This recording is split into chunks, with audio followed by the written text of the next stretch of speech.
Cuando tenía unos 18 años, 17 para 18, yo recuerdo una fría mañana que viajaba en tren llevando mis dibujos, mis bocetos, a una editorial que me había contratado para ilustrar sus notas, sus artículos. Ese fue casi mi primer empleo que tenía que ver con lo que Dios me dio para hacer, con mi arte, con el talento que es dibujar. Y en una de esas estaciones subió un hombre de mediana edad, vestido como rockero, chaqueta de cuero, botas, cadenas, cabello sobre los hombros, ojos saltones, cara de chiflado. Y además llevaba una bolsa, papel madera, donde yo supuse que seguramente ocultaba un arma. Si no era un arma para disparar, un arma blanca, pero tenía que ser un arma. Lo primero que pensé que de seguro estaba metido en drogas o en algún tipo de actividad satanista, porque tenía una mirada extraña, así que deduje que pertenecía a alguna secta ocultista, de esas donde escuchan música diabólica, donde escuchan la música al revés. El resto del viaje lo dediqué a elaborar un cuadro mental de este canalla despreciable y perdido. No era difícil, porque era un fascineroso, ¿no? Se veía como un fascineroso. Bastó un par de miradas para catalogarlo como un tipo que dije yo seguramente es traficante. O debe ser un granuja que maneja una red de prostitución. Recuerdo que oré en silencio, 17, 18 años tendría yo, y dije: gracias, Señor, por este don maravilloso que me diste de poder discernir el corazón de la gente rara. Lo más extraño era que el malhechor bajó en la misma estación que lo hice yo y parecía que el rufián me estaba siguiendo. Entonces aceleré lo más que pude, pero Lampón venía detrás y en ese entonces escuché que el maleante susurraba algún tipo de conjuro extraño. Empezó como a cantar. Yo dije, es una canción diabólica y seguramente estaba invocando espíritus malignos, así que me asusté más. Llegué a la puerta del edificio de la editorial, no alcancé a tocar el botón del elevador, subí las escaleras corriendo y cuando veo hacia abajo por las escaleras veo que el bribón también subía. Entonces golpeé desesperadamente la puerta de la oficina de la editorial y apenas la secretaria me abrió, le digo, déjame entrar rápido, me persigue un degenerado poseído. Pero era tarde porque el depravado estaba parado justo detrás de mí. Y la muchacha, lejos de asustarse, mira al malviviente y le dice, mi querido pastor, qué alegría tenerlo aquí. Y luego voltea hacia mí y me dice, Dante, te presento a Miguel Zucca, un predicador que le predica a miles de jóvenes. Y en ese entonces el tipo que me había perseguido me da un abrazo fuerte y me dice, vos sos Dante Gebel, el pibe de la radio. No sabes lo que me bendice tu vida, flaco. Recién yo venía cantando y adorando a Dios, pidiéndole que me conectara con gente de bendición. Y resultó que Zucca predicaba a cientos de jóvenes en una ex disco bailable al que llamaba el Arca de Jesús. Tenía comedores infantiles, lo llamaban el pastor rockero. Fue mi primera inspiración. Luego con los años la prensa me diría a mí el pastor de los jóvenes. Yo soy un poquito más elegante, claro, ¿no? Resultó ser que en la bolsa no tenía un arma, sino que inmediatamente la abrió y tenía unas sabrosas galletas que nos convidó a todos en la editorial. Y luego de aquel día, yo llegué a admirar profundamente a este predicador con ojos saltones y cara de chiflado, que me enseñó que todos, sin discriminación, merecían escuchar de Cristo. Con el mayor dolor del alma, en mayo del 2021, Miguel Zucca partió a la presencia del Señor. Un rockero, un gran hombre de Dios, y ese aplauso era para celebrar la vida. Está bien, ¿eh? Está muy bien. De tanto en tanto los escribíamos. Pero el día que lo conocí, yo había cometido un error, una grosera equivocación. Puse la etiqueta antes de examinar el contenido. Todos hacemos eso, todos ponemos etiquetas. Las pegamos en los archivadores para saber qué hay adentro y por la misma razón se las pegamos a las personas. Y el apóstol Juan cuenta que los discípulos también en cierta ocasión pegaron una etiqueta. Jesús y sus seguidores se encuentran con un hombre ciego de nacimiento y esta es la pregunta que los discípulos le hacen a Jesús. Maestro, ¿por qué nació ciego este hombre? ¿Por el pecado de sus padres o por su propio pecado? Esto está en Juan 9:2. Preguntan por el pecado de quién este hombre está ciego. Nadie se preocupa que es un mendigo que necesita ayuda. Nadie se preocupa que toda su vida vivió en una caverna oscura. Nadie se preocupa que el hombre está a una distancia de poder oírlos. Están hablando delante de él. Pero dijeron, vamos a hablar de su pecado. Porque siempre es más fácil hablar de una persona que ayudarla, siempre. Es más fácil discutir sobre la homosexualidad que ser amigo de un homosexual. Es más fácil discutir sobre el divorcio que ayudar a los divorciados. Es más fácil discutir sobre el aborto que apoyar un orfanato. Es más fácil lamentarse sobre los malos gobiernos que ayudar a los pobres. Siempre es más fácil poner una etiqueta que amar. Es amar o poner una etiqueta y no tengo que amar. Ponemos la etiqueta antes de mirar adentro. Significa que no deberíamos preocuparnos por la doctrina ni interesarnos por la santidad. No, de ninguna manera, yo no digo eso. Lo que significa que no está bien cuando ponemos una etiqueta antes de examinar el contenido, antes de saber de quién se trata. ¿Nos gusta cuando nos ponen una etiqueta antes de conocernos? Yo lo detesto. No me gusta que me etiqueten por mi manera de vestir, por mi forma de hablar. Fuera de toda broma, me molesta cuando alguien dice, es un argentino, ¿qué se puede esperar? Es una discriminación, un racismo. Como cuando dice, bueno, es mexicano. Lo vemos en Hollywood, que siempre los mexicanos parece que todos son narcos, todos se dedican, o venden tacos o son narcos. Si es argentino, es tramposo, mentiroso y agrandado. Entonces son estereotipos, son etiquetas. Hace poco, un productor de televisión me puso una. Estábamos hablando acerca del programa de televisión, de proyectos, y en algún momento de la charla me preguntó, lo que no me queda claro es, ¿vos sos pastor? Pero no me estaba pidiendo información acerca de aquello en lo que funjo, me dedico o mi oficio. Su pregunta englobaba otro interrogante más profundo, yo lo noté en su tono. ¿Pero vos sos pastor? Lo que estaba preguntando él, ¿estoy ante un tipo que grita enajenado detrás de un púlpito? ¿Que hace pactos de dinero, que vive a costillas de la gente, que condena al infierno a todos los que no piensan como él? Eso me estaba preguntando. ¿Que es la gente que él llegó a conocer? Yo le iba a decir, no, para de sufrir. No me pongas en esa bolsa.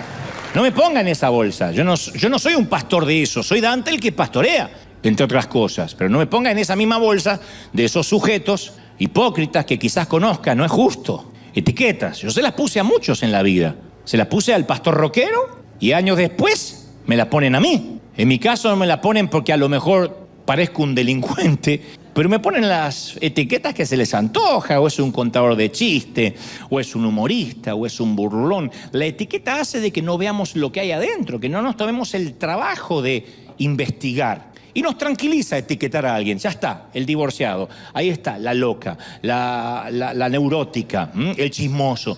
Es como que nos deja tranquilos el saber que lo pudimos etiquetar. ¿Qué diríamos si Dios hiciera eso con nosotros? ¿Y si Dios nos juzgara por nuestra apariencia externa? ¿Y si Dios nos juzgara basado por el sitio, por el lugar donde crecimos? ¿O por los errores que cometimos cuando éramos jóvenes? Mateo 7:1 dice, no juzguéis a nadie para que Dios no juzgue a vosotros. Es una condición, porque Dios va a juzgar de la misma manera que vosotros juzgáis a los demás. Y con la misma medida que medís, Dios os medirá a vosotros. Ahí es cuando uno dice, ¿por qué hay gente más bendecida que la otra? Y ahí está el secreto.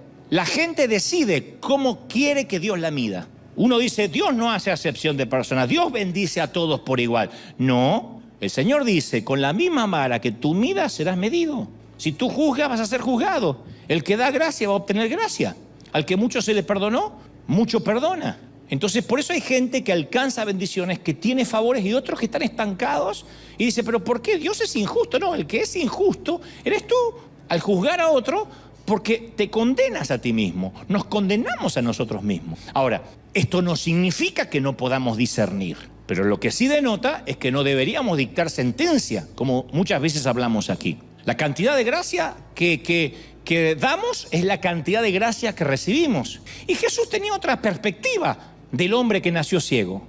En lugar de verlo como una oportunidad para etiquetar o para debatir o para discutir teología, lo vio como una oportunidad para Dios.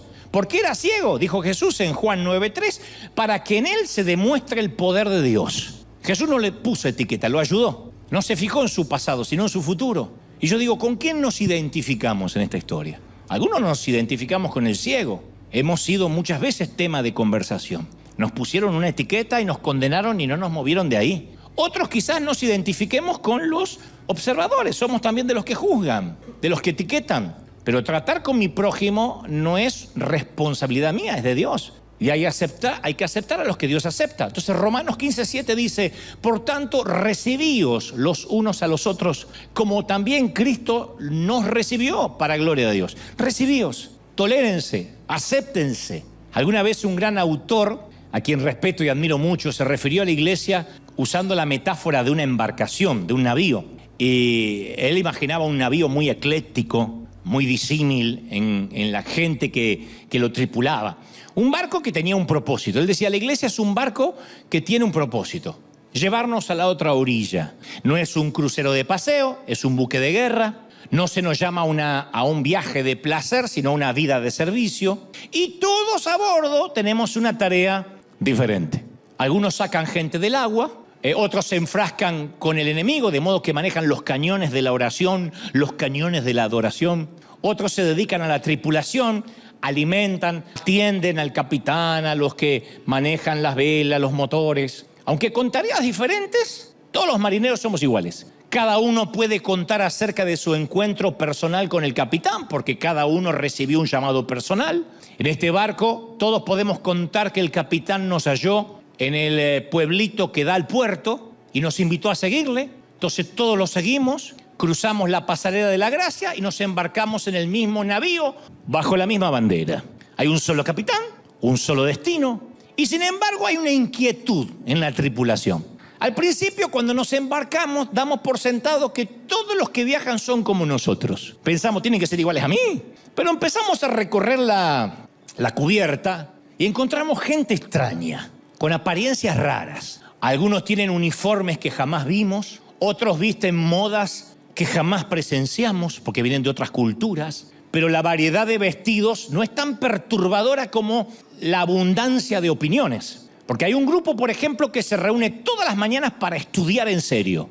Y estudian, promueven una disciplina rígida, horarios estipulados. A la hora que te levantes, ellos ya están levantando estudiando. Ya están levantados estudiando. Ellos dicen, servir al capitán es un asunto muy serio. Hay otro regimiento en el barco dedicado profundamente a orar. No solo creen en la oración, sino creen en la oración de rodillas. Siempre están de rodillas los tipos. Otro grupo viaja cerca de la sala de máquinas. Pasan horas enteras examinando las tuercas, los pernos del barco. Se encierran bajo cubierta durante días, durante noches. Y los que están en la cubierta, sintiendo el sol, el viento en sus cabellos, obviamente critican a estos que están revisando los pernos y las tuercas debajo, en el sótano.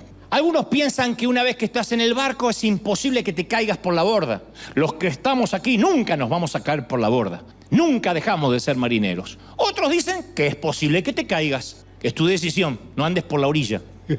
Algunos creen que se ofrecieron voluntariamente para ser marinero. Dice, yo me ofrecí, acepté el llamado del capitán. Otros dicen, no, ya estábamos destinados a ser marineros. Incluso antes que se construyera el barco. Algunos no entienden nada, después le explican en casa. Algunos profetizan que va a venir una gran tormenta de tribulación en alta mar. Otros dicen, no, la tormenta nunca se va a desatar mientras que el capitán está en el barco. Va a haber una tormenta de tribulación, pero cuando nosotros estemos seguros en el muelle. Hay quienes le hablan al capitán en un lenguaje coloquial. Hay quienes le hablan al capitán de manera distante. Hay quienes no quieren hablar con el capitán. Se conforman con preguntarle a los marineros a ver qué dice el capitán. Y entonces viene el marinero y dice, dígale que está a su lado y te repiten. Son repetidores. Hay de los que piensan que solo los oficiales deben usar uniformes. Hay los que piensan que ni siquiera tiene que haber oficiales. Hay quienes piensan que todos son oficiales y que todos deberíamos usar uniformes. Algunos quieren rituales, otros quieren espontaneidad. Algunos quieren celebrar y luego adorar, unos quieren adorar y luego celebrar. Algunos quieren una reunión en honor a los que se cayeron por la borda.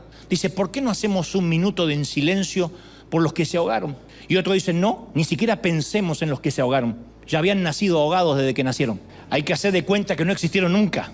Otros quieren alcanzar a los que se cayeron por la borda y dicen, ¿por qué no los vamos a buscar? La cosa es que hay problemas en la cubierta.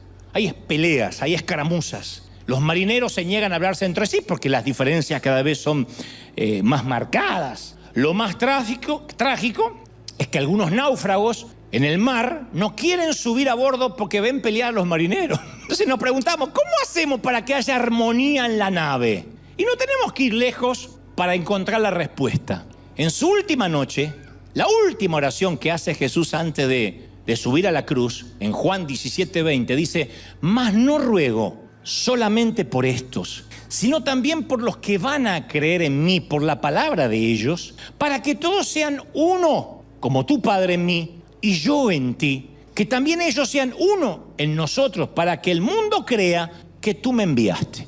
A mí me sorprendió que no oró para que tuvieran éxito, no oró por seguridad, no oró por unidad, oró para que se amaran unos a los otros. No oró por unidad. Ustedes dirán, pero acaba de decir que sean uno. Sí, pero no oró para que tengan unidad. Voy a eso ahora. Oró para que se amen. Porque de todas las lecciones que uno puede extraer de este versículo, lo más importante es que a Dios le importa la unidad. La desunión lo perturba. ¿Por qué? Porque en esto conocerán que son mis discípulos, si tuvieres amor unos con otros. Juan 13:35. Es la única distinción, la única etiqueta permitida. ¿Cómo van a saber que son míos? Por la unidad.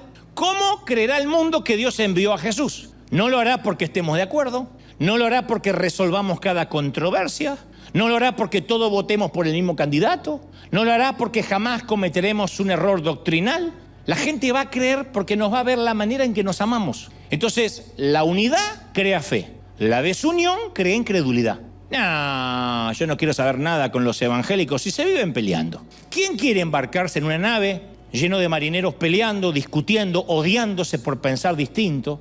A veces la vida en el océano puede ser dura, pero hay gente que dice, no quiero subir al barco porque por lo menos las olas no me insultan. Y el pecado de la desunión ha hecho que se pierdan más almas que todos los otros pecados combinados. ¿Será posible que la unidad sea la clave para abrazar el mundo para Cristo en este nuevo año? Que todos los bautistas, yo sé que los bautistas desconfían de los metodistas, los pentecostales evitan a los presbiterianos, los calvinistas se burlan de los arminianos y los arminianos de los calvinistas, los carismáticos desconfían de los conservadores. Entonces alrededor de la mesa los hermanos riñen. ¿A qué papá, a qué mamá le gusta que los hermanos riñan? Y el padre suspira.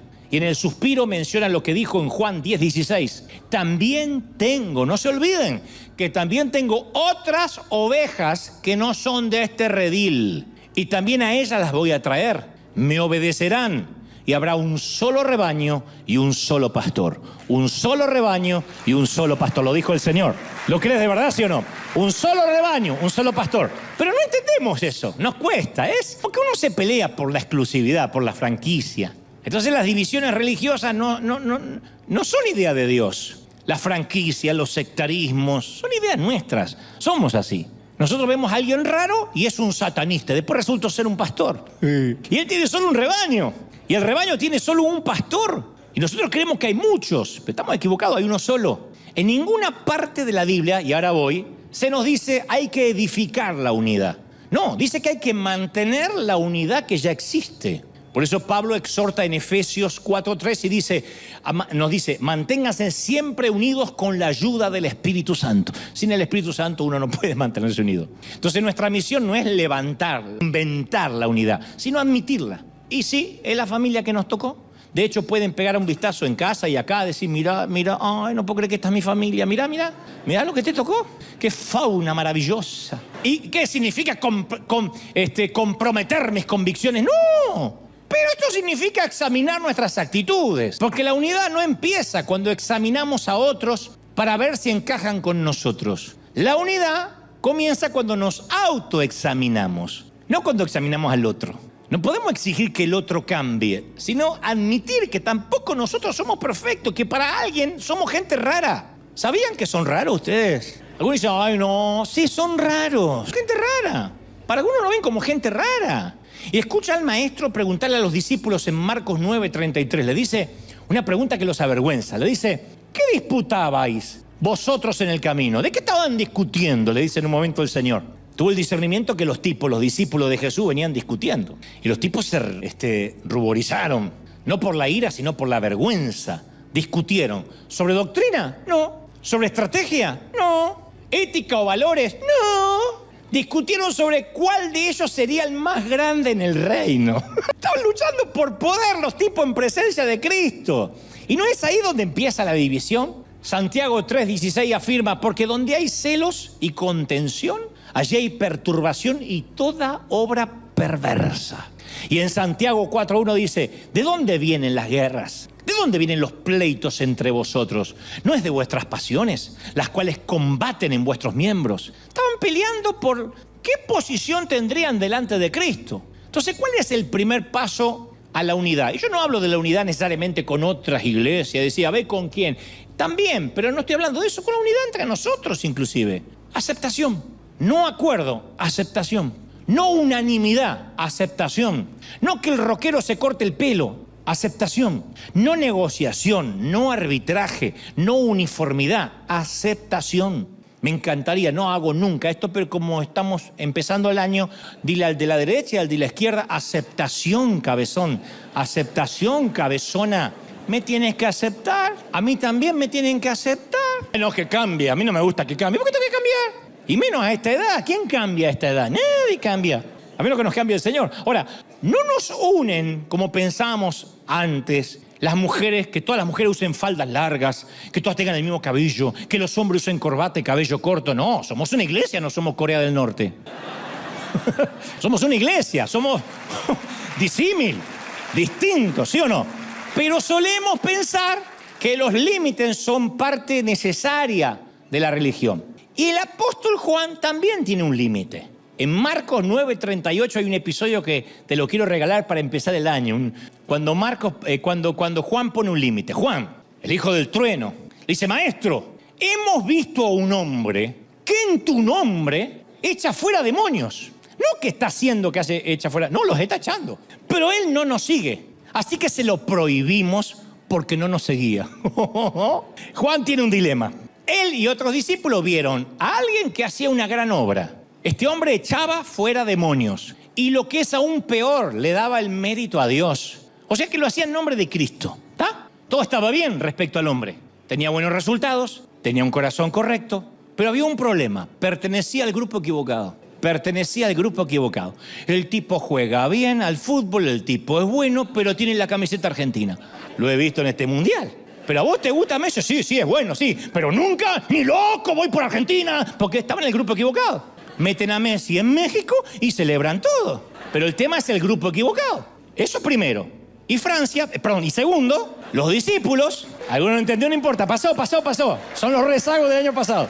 Los discípulos hicieron lo que cualquier persona religiosa haría con alguien que pertenece al grupo errado. Lo escoltaron hasta la pasarela del barco y lo hicieron saltar por la borda. Se lo prohibimos porque no es de nosotros, dice Juan. Juan se lo dice pensando que Jesús se le va a inflar el pecho. ¿Pero te aseguraste que no lo va a volver a hacer? Sí, Señor. Le dimos un susto. ¿Qué hacemos con las cosas buenas que hace otra gente, otro grupo? ¿Qué hacemos cuando nos gusta el fruto pero no el huerto? ¿Qué hacemos cuando nos gusta el fruto pero no nos gusta el huerto? Yo me he hecho esa pregunta muchas veces. En la vida a uno le empieza a gustar el fruto pero no de dónde viene ese fruto. Eso de ¿puede venir algo bueno de Nazaret? Lo seguimos diciendo. Yo aprecio profundamente mis raíces, de dónde vengo. Mi familia conoció al Señor allá por el año 1975 mediante una iglesia pentecostal muy pequeña en un barrio muy pequeño de Buenos Aires llamado Del Viso, Buenos Aires. Del Viso. La congregación no era muy numerosa, 50 un buen domingo. Mi primer pastor se llamaba Darcy Antunes de Souza, misionero que había llegado desde Brasil. La iglesia pertenecía a las Asambleas de Dios. Yo aprecio profundamente mis raíces, mis fundamentos. Pero con el correr de los años mi fe se fue enriqueciendo con personas de otros grupos, con frutos de otros huertos. Y me choqueó. No había estado mucho tiempo en la nave de Dios cuando encontré riquezas en otros marineros, cuando vi tripulantes diferentes que Dios usaba también, a pesar de que a mí no me encajaba en la doctrina. Un periodista llamado Marcelo Lafitte me enseñó, cuando yo era un muchacho joven, allá por el año 96, me enseñó que podía llegar a otras denominaciones si ampliaba mi lenguaje. Y fue él quien tomó valor, nadie se atrevía a decirme nada, y me dijo, mira, Dante, maravilloso lo tuyo, pero que hables en lenguas, en público, no te va a hacer ver más espiritual. Te va a circunscribir a los pentecostales, pero hay muchos oídos de jóvenes bautistas, católicos, hermanos libres, que necesitan escucharte. ¿Qué ganas con hablar en lenguas en público si no hay traducción de esas lenguas? Como dijo el apóstol Pablo, van a pensar que estás loco, entonces no te hace ganar más gente. Si quieres llegar a más gente, entonces guárdate eso para lo privado. Y al principio me choqueó, me quería apagar el fuego del espíritu este incircunciso. Y después me di cuenta que tenía razón. Si yo quería llegar a gente, a los oídos, que el Dios me prestara los oídos de mucha gente, tenía que ampliar mi lenguaje, no circunscribirme a mis raíces. Un pentecostal llamado Héctor Jiménez me contagió audacia y me dio mi primera oportunidad para hablar en público, y otro pastor pentecostal llamado Claudio Freyson me enseñó a amar la unción y la presencia de Dios. Un pastor de la iglesia reformada, Robert Schuller, me mostró el ejemplo de la verdadera unidad. De él es la frase acuñada: ¿hay alguna otra manera? Cuando Juan Carlos Ortiz le pregunta: ¿será que podemos los hispanos tener los mismos derechos que los anglos dentro del campus en la Catedral de Cristal? Schuller respondió: y claro, ¿o hay alguna otra manera? Él me enseñó la unidad. Un hombre reformado, un bautista llamado Rick Warren, me enseñó acerca del propósito de la vida, del propósito de la iglesia. Lloré noches enteras leyendo uno de los libros del carismático Benny Hinn. De niño me llené de pasión viendo predicar a un evangelista conservador de Luisiana llamado Jimmy Swaggart. No entendí la gracia hasta leer los ensayos de un periodista criado en un ambiente fundamentalista llamado Philip Yancey. No aprendí a predicar la gracia hasta que me senté a los pies de Juan Carlos Ortiz, que decía que amaba la doctrina presbiteriana. Un católico, Mamerto Menapace, me convenció de que Jesús es incansablemente tierno. Soy mejor predicador porque me crié escuchando un programa que escuchaba a mi madre, que conducía un predicador que pertenecía a los Hermanos Libres, llamado Luis Palau Responde, en una emisora uruguaya llamada Radio Colonia, Colonia del Uruguay, Sacramento. Aprendí a trazar una visión clara, un liderazgo eficaz, leyendo una y mil veces a un bautista llamado Bill Hybels, y solo cuando llegue al cielo sabré el nombre del autor de un pequeño libro con ilustraciones al estilo cómic que mis padres me compraron en un barco que fungía de librería flotante llamado Doulos, que hizo que me dedicara mi vida al Señor.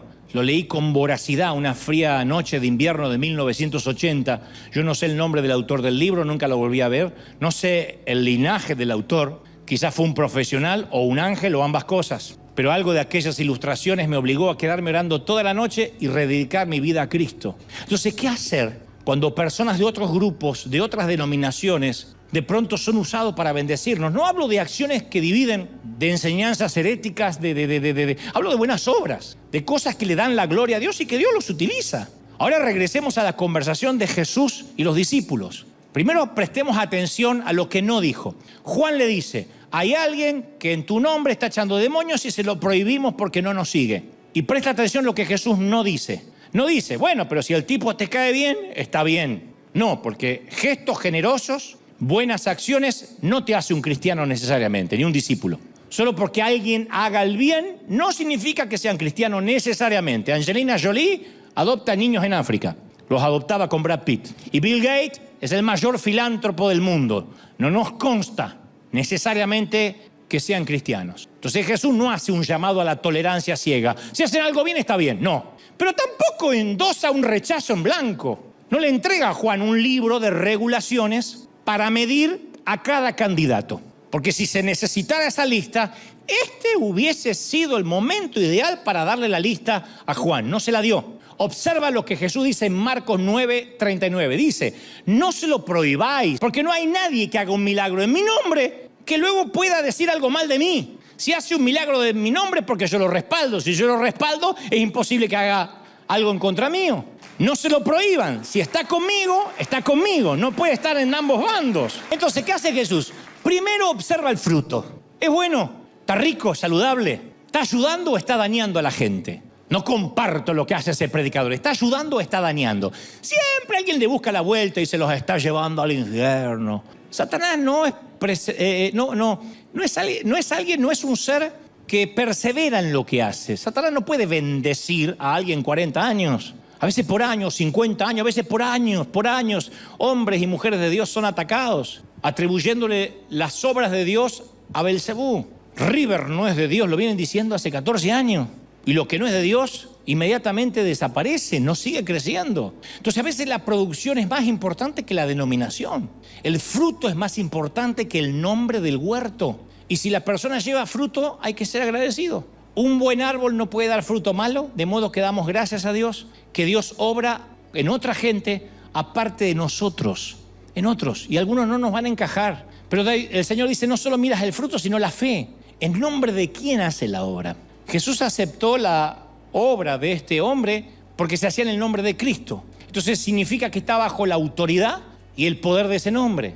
¿Quiere decir que no tiene que estar alguien en mi grupo? No. ¿No tienen que ver las cosas como yo las veo? No. Pero ¿cómo Dios va a usar a esa? Fíjate cómo se viste, parece una loca. Y Dios la usa. Hay gente que yo no usaría, si fuera Dios yo no lo usaría, no usaría a Dante si yo fuera Dios. Uno dice, ¿cómo Dios va a usar a ese? Pero vos le viste el pelo, pero vos le viste los pantalones, pero vos le viste, si 70 años anda con chupines, el ridículo, ¿cómo Dios lo va a usar?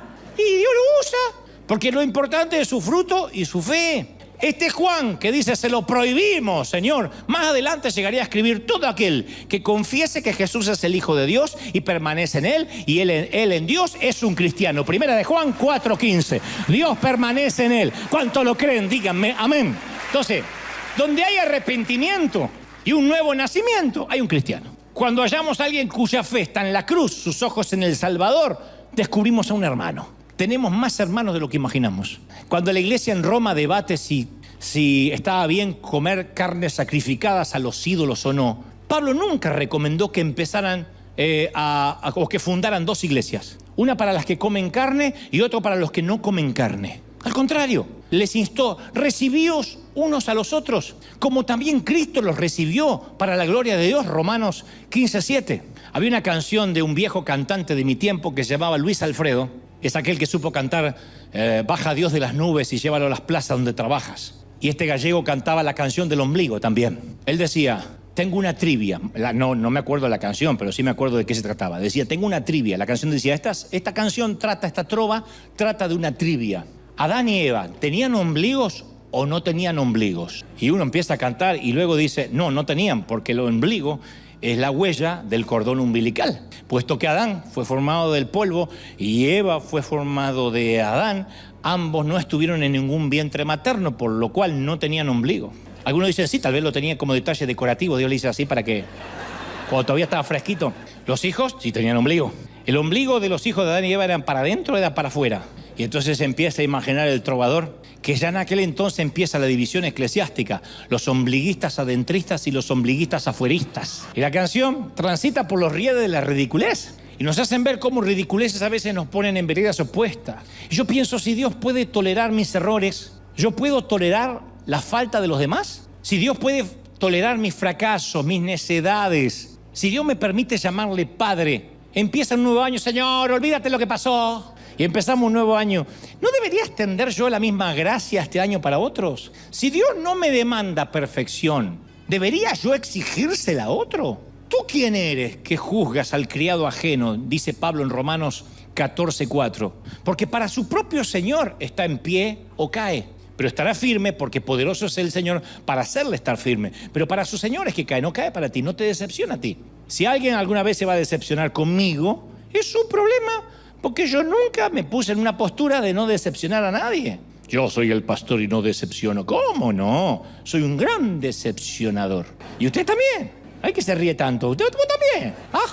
También, decepcionadora. Mire, los Gebel éramos 4 hermanos. Fuimos hermanos porque procedemos de la misma familia. Tuvimos el mismo papá y la misma mamá. O por lo menos eso mamá le hacía querer a papá. Pero estoy seguro que había ocasiones, o que hubo ocasiones, en que los otros 3 hermanos no habrán querido llamarme hermano a mí, pues no tenían más remedio que hacerlo. Y nosotros tampoco tenemos más remedio. Cuando vemos a alguien que Dios llama y que Él llama a Dios como Padre y a Jesús como Salvador, estamos ante un hermano. No importa el nombre de la iglesia, cómo se vista, no importa la denominación, que a propósito los nombres de las iglesias, de los cuales a veces hacemos tanto debate, en el cielo no existen. En el libro de la vida no se pone fulanito de tal asamblea rectangular cuadrangular de la sanísima doctrina renovada del cuarto día. No se pone eso. Va el nombre nomás propio. ¿Por qué? Porque la denominación no salva. Y yo me pregunto, si no hay denominaciones en el cielo, ¿por qué nos empecinamos tanto en tenerlas en la tierra? Yo tengo una idea. Yo reconozco que después de esto me van a liquidar, van a decir ecuménico, famoso insulto evangélico, ecuménico. Que no saben mucho lo que es, pero te insultan, ecuménico, tu abuela, ecuménico. Escucha, ¿qué ocurriría si un día, digo, una metáfora, no va a pasar porque la Biblia dice que no va a pasar? Pero yo igual, es mi fantasía. ¿Qué tal si un día todas las iglesias se pusieran de acuerdo para cambiar el nombre de iglesia? ¿Qué pasaría si quitáramos toda referencia a la denominación, a los nombres? Entonces, cuando la gente tuviera que escoger a qué iglesia asistir, no lo haría por el letrero externo, sino por el corazón de quienes están adentro. Sería maravilloso, ¿no? Y luego nosotros los cristianos ya no nos conocerían por aquello que nos divide, sino por aquello que nos une, nuestro Padre en común. Una idea loca, y puede ser, pero a Dios le gustaría porque Él tuvo esta idea inicial desde el principio. Yo tengo un gran amigo en España. Se llama Enrique Montenegro, es argentino, está hace muchos años radicado en España. Es un argentino que preside la Confraternidad de Ministros de Madrid, se llama Comima, y dirige Comies, que es la Comibán de España, miembro de la Junta Directiva del Instituto Iberoamericano de Estudios Transculturales, trabaja junto a un equipo de líderes para la Plataforma Unida de la Evangelización de España. Es un hombre que ha hecho una tarea enorme, vive en Madrid, y cada vez que me ha tocado hacer una gira por toda España, la he hecho con él, inclusive viajando en automóvil, y fuimos a Murcia, a Málaga, Barcelona. Hemos recorrido casi toda España con este gran hombre de Dios. Y cierta vez me contaba acerca de los atentados del 11 de marzo del 2004 en Atocha, España, conocidos como el 11M. Fue una serie de ataques terroristas que se los acreditó Al-Qaeda, de 4 trenes en Madrid donde fallecieron 193 personas y más de 2.000 heridos. Y apenas se produjeron los atentados, especialmente en Atocha, que es una terminal de tren, Montenegro se presentó en el lugar de los hechos para ayudar a asistir a los familiares de las víctimas y a las víctimas. Y él me decía así, dice, mira, a todos los pastores nos gusta discutir sobre teología y tratar temas controvertidos. Siempre que nos reunimos, los temas habituales son los dones carismáticos, si hay que hablar en lenguas, el fin de los tiempos, los estilos de adoración, de qué manera hay que vestirse, las estrategias de la iglesia.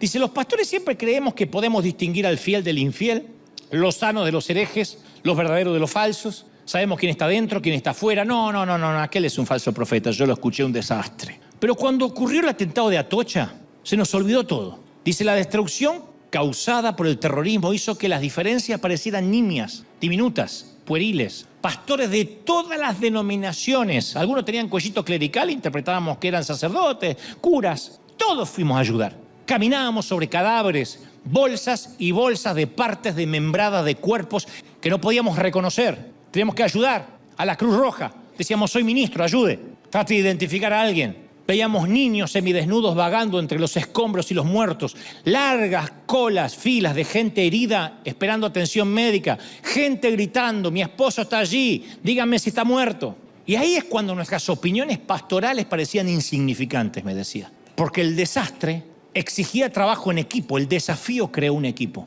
La tarea convirtió a rivales en compañeros. ¿Quiere ayudar? Pues vale, venga, hombre. ¿Quiere ayudar? Pues vale, venga. A veces se nos ocurrió decir, ¿y ustedes cómo adoran en su iglesia? ¿Cuánto tiempo le dedican a la ofrenda? ¿Cuántas veces toman la Santa Cena y cada cuánto? Vamos, pues ¿quiere ayudar? Vale, hombre. Ministro, pase. Ministro, pase. Había que avisarle a una madre que habíamos reconocido el cadáver de su hijo. ¿Quién va? ¿El bautista? ¿El católico? ¿El pentecostal? ¿El hermano libre? Vale, pues el que esté disponible. Y nuestro interés común nos dio un trabajo mancomunado, me decía. Este siempre fue el plan de Jesús. Cuando dijo, no tenéis lucha contra carne ni sangre, sino contra principados y potestades. Ninguno de nosotros puede hacer solo lo que podemos hacer todos juntos. Hechos 1:8 dice, y me seréis testigos. No hizo Jesús nombramientos individuales. Nunca arrodilló uno en fila como hace la reina para nombrar a los caballeros con una espada. Te pongo a la altura. No hizo eso. No dijo, tú Pedro serás mi testigo, tú Juan serás mi testigo, tú María Magdalena serás mi testigo. No, dijo, ustedes serán testigos. Por eso no encontramos pronombres personales ni verbos en singular. En la primera descripción de la iglesia de Hechos 2:42 dice, y perseveraban en la doctrina de los apóstoles, en la comunión unos con otros, en el partimiento del pan, en las oraciones. Y sobrevino temor a toda persona, y muchas maravillas eran hechas por los apóstoles. Todos los que habían creído estaban juntos y tenían en común todas las cosas, y vendían sus propiedades y sus bienes y las repartían a todos según la necesidad de cada uno. Y perseverando unánimes cada día en el templo y partiendo el pan en las casas, comían juntos con alegría y sencillez de corazón. O sea, no hay pronombres, no hay verbos en singular. Son todos los invitados especiales de este texto, todos, plural, todos. No hay ningún yo, tú, mío, él. Estamos en esto juntos. Se supone que estamos juntos en esto. ¿Estamos en esto juntos, sí o no? Efesios 5:30 dice, somos miembros de un cuerpo. Colosenses 1:18 dice, y la cabeza de ese cuerpo es Cristo, la cabeza de la iglesia. Entonces, yo no soy su cuerpo, tú no eres el cuerpo. Nosotros juntos somos su cuerpo. Pero este cuerpo es famoso, muy famoso por portarse mal. El cerebro no quiere tener en cuenta el corazón. El que es teólogo subestima al que nunca pisó un seminario. Las manos critican las rodillas. La gente que sirve dice, ¿qué hace esta vieja siempre orando? Como si la oración hiciera algo. Y la hermana que ora, ¿qué hace este siempre sirviendo? Como si se va a ganar el cielo por obras. Siempre hay una Marta y una María debatiendo qué es lo más importante. Primera de Corintios 12:15 habla de un caso de amotinamiento del cuerpo. Dice, si dijera el pie, porque no soy mano, no soy del cuerpo, ¿por eso no va a ser del cuerpo? Y si dijere la oreja, porque no soy ojo, no soy del cuerpo, ¿por eso deja de ser del cuerpo?